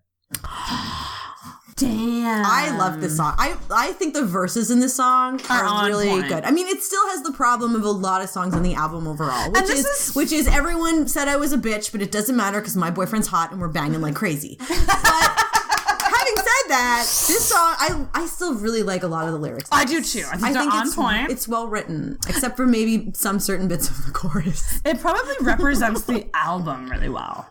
This as a vibe, this definitely fits the vibe of the album. Yeah. Like, if you had to pick one song to reference all the vibes of the album, not necessarily the songs and the feelings of them and how they sound, obviously, but if you had to pick one song that was like, what's this album about? Yeah. This is probably a good one to pick. This was the only single she released that I was like, this is a good choice. I'm surprised she didn't do a music video for it. I wish she did a music video for this because I think you could have done something really sweet, but she doesn't seem to be interested in sweet at the moment. The chorus is catchy as shit. It's dumb, It gets in my damn head. Dumb. It gets in my damn head, though. I hate my baby's Fit Like a Daydream walking with his head down. I'm the one he's walking to. First Is of he all, ashamed? That's what I'm thinking. That's what it sounds like. And I'm sure that's not what she meant, but that's what it sounds like. He's walking with his head down because he knows not to look at anything but me. Is he just really emo? That's either way is bad. Low confidence. Like down isn't even a word that rhymes with any of the others. So you should have written like my baby's Fit Like a Daydream walking with his head high. I'm the one he's walking to. That sounds better. Right? Oh, maybe she'll change the lyrics to that. Like This one also has the most problematic lyric in the whole album for me. Fly like a jet stream. No, it's not fly like a jet stream. See, fly is another British term because she's obsessed. Oh. So is fit. That's a British term. Okay, and I didn't know that was the lyric. My baby's fly like a jet. Fly is like he's cool. He's fly. He's awesome. Yeah, he's fly. Okay, I get it. Yeah, and then fit is like he's cool. He's hot. Yeah, like because she's so fucking wants to be British. What's the problematic lyric? Okay, scroll down a little bit. Oh God. Yeah. There it is, right there. I'm laughing with my lover, making forts undercovers. Trust him like a brother! Taylor. You have a brother, don't you? Like, what? Taylor, trust him like no other. Fits the same fucking way. And someone definitely pointed that out to you. And you should have sucked it up and admitted that they were right. That's how I sing the song. I never sing that. A brother. Like, I have a brother. I can't. You've heard him. I can't listen to this song and think of him like that. I've never heard the word brother. I feel like you fill it in with other, don't you? Because brother is terrible. Damn. It's awful. I'm laughing with my lover making forts undercover. I love that one too. And then she fucking wrecks it. She did. And also never tell anyone that you're romantic with that they're like a brother to you. That's gross. That's gross, Taylor. That's the worst thing you can say to someone. Gross. No boyfriend wants to find out that you feel like they're your brother. Girl. And then the bridge, which is the chain around the necklace initials. And then she has to put in, because this is 2017. Everyone's feminist as shit. She's got to cover her ass. She has to say, not because he owns me, but because he really knows me. And as a girl who also loves to wear initials around her neck of the person she's infatuated with, that's fair. Like, I have had people be like, well, isn't that's his initial? And I'm like, yeah, but I like him a lot. Like, it's fine. It's for me to remember him. It doesn't give a shit about what you think it means. Like, I'm not tagging myself as his property. Yeah. Yeah, I like Call It What You Want. It's not my... What do you think of it, Nikki? I like it. Do you like it? Of the ones that she released ahead of time, it was my favorite one. Right, it's the best single. Yeah, it totally is the best single. But not the best on the album. No. And I do like that she's saying, like, call it what you want. Like, I know what it is to me, and that's what matters to us. You guys can call it whatever the fuck you want, because I don't care. Yeah. Oh, interesting. You think it's her talking to the public? I do. I think it's her talking to the public. I always took it as her talking to the guy. I think I was icky about. See, I don't like that. I don't like that interpretation at all. I was icky about that. I was like, no. Yeah, he's just calling you a fuck. No. Says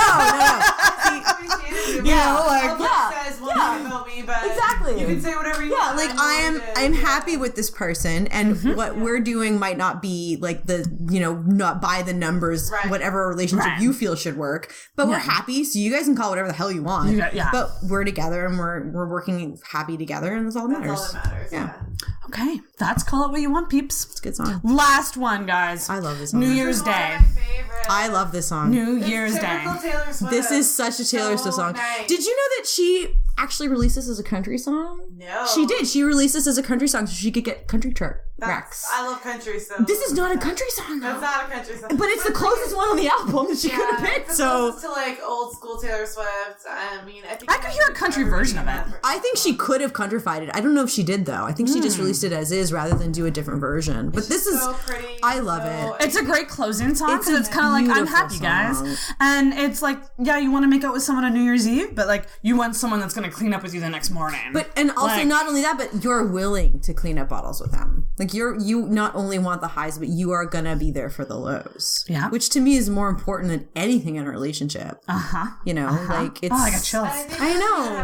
About a relationship. Like, did you see her perform it on Jimmy Kimmel? Yes, I was just gonna say that. I did not. So What did she do? There's a lyric in here that says, you squeeze my hand 3 times in the back of the taxi. I can tell this is gonna be a long road. Yeah. She performed that night on, was it Jimmy Fallon? Yeah, Jimmy Fallon. Jimmy Fallon, sorry. And so she performed it at the end of the show. He lost his Prior in the show, he was talking about how he lost his mom and how he used to squeeze her hand. That's so opportunistic, to say I love and you. I love it anyway. And when she was sick and essentially dying, he held her hand, she squeezed it, and she didn't even plan that. That was already in the song. And that was the song she played. And like That's he came out really touching. He came out and gave her a hug and like crying. Oh, it's Like, look it up on YouTube. I don't even really see this as romantic song. Like, there's lyrics. If you scroll a little bit. Is it Hold On to the Memories? It's post-chorus. Hold on to the memories. They will hold on to you. Yeah. I think that will remind you of anyone you ever lost, like family, friends, True. romantic partner. Like I think it has a lot for everybody. And anyone you care about. yes, it's one of my favorites because Hold on to the memories, they will hold on to you. Which is weird because when I first heard it, I thought it was saying they won't hold on to you. And I was like, Ooh, that's dark. I just put that back in my head. I was like, hear that. I can totally hear that. I thought she was saying won't. So this is good in a way because it's reframing the song for me. It's really nice. I never thought about this as a non-romantic song. So I like that. I love that interpretation. See, I always think of it as a romantic song. I think it's the most romantic.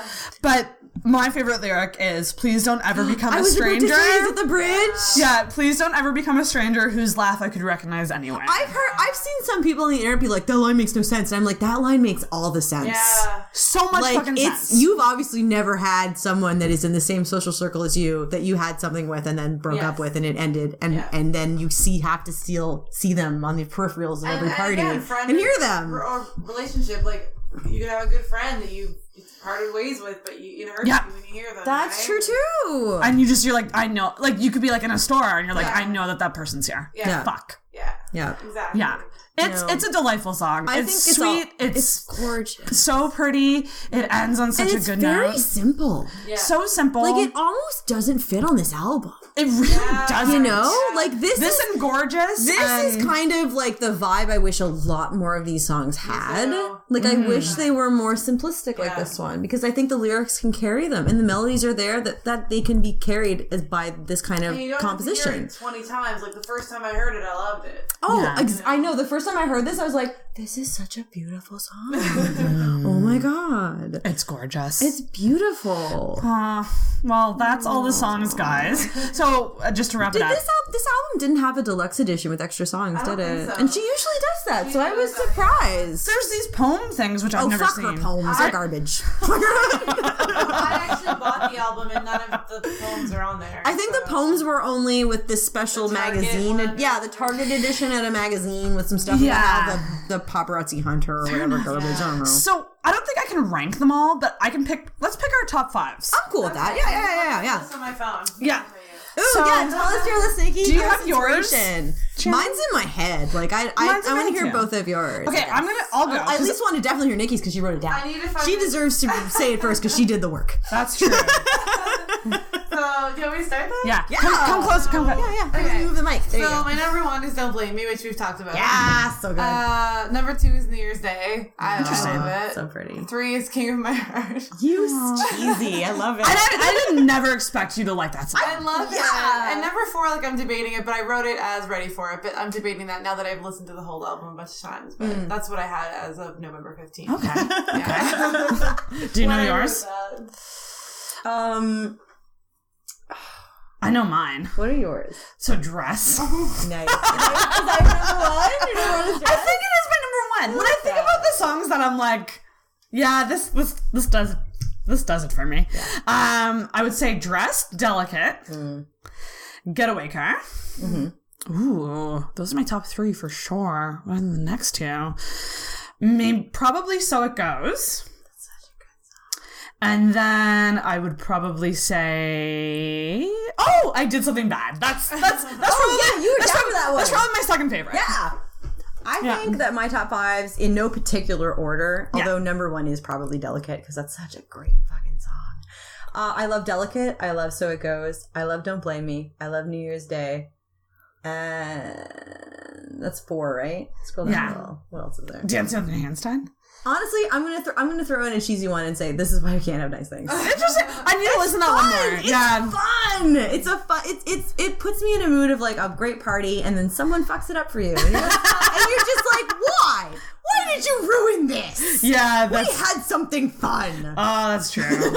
Damn. Well, this was a shit ton of fun. This was so fun. This was glad we did this. I thought this was a lot of fun. I should do this with more albums. I should do this with Witness. You should listen to Witness and come back on. I will do that if you promise to have If you this. ever want to review Kip Moore.